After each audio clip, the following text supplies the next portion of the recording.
कर दिया तो अपने पिता की मौत का बदला लेने के लिए गजासुर ने हिमालय की बर्फीली चोटियों पर बिना कुछ खाए पिए महादेव की घोर तपस्या शुरू कर दी। सदियों की तपस्या से प्रसन्न होकर भोलेनाथ प्रकट हुए, लेकिन इस चतुर असुर ने अमृता नहीं मांगी। उसने महादेव से कहा, हे प्रभु, आप हमेशा के लिए मेरे पेट में समाहित हो जाइए। महादेव तो ठहरे भोलेनाथ। उन्होंने तथास्तु कहा और उसके पेट के अंदर चले गए। महादेव के जाते ही पूरे संसार में अंधकार छा गया। माता पार्वती अत्यंत दुखी और व्याकुल रहने लगी। तब उन्होंने सृष्टि के पालनहार भगवान श्री हरि विष्णु से मदद मांगी। प्रभु ने एक अत्यंत सुंदर और अलौकिक लीला रची। उन्होंने महादेव के परम भक्त नंदी को एक बेहद आकर्षक नृत्य करने वाले बैल के रूप में सजाया और स्वयं एक ग्वाले का रूप धारण कर गजासुर के राज्य पहुंच गए। गजासुर के दरबार में पहुंचकर उस ग्वाले ने अपनी बांसुरी से ऐसी दिव्य और मधुर धुन छेड़ी कि पूरा राज्य मंत्रमुग्ध हो गया।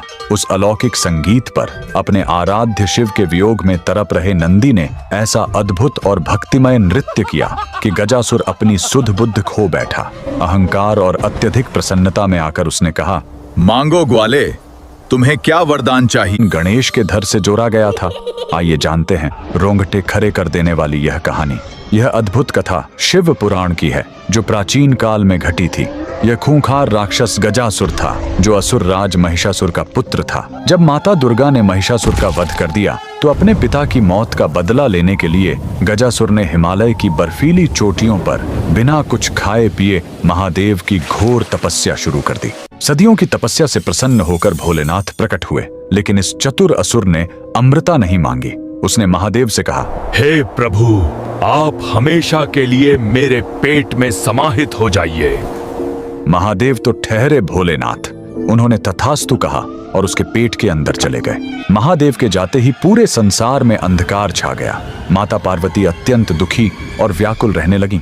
तब उन्होंने सृष्टि के पालनहार भगवान श्री हरि विष्णु से मदद मांगी। प्रभु ने एक अत्यंत सुंदर और अलौकिक लीला रची। उन्होंने महादेव के परम भक्त नंदी को एक बेहद आकर्षक नृत्य करने वाले बैल के रूप में सजाया और स्वयं एक ग्वाले का रूप धारण कर गजासुर के राज्य पहुंच गए। गजासुर के दरबार में पहुंच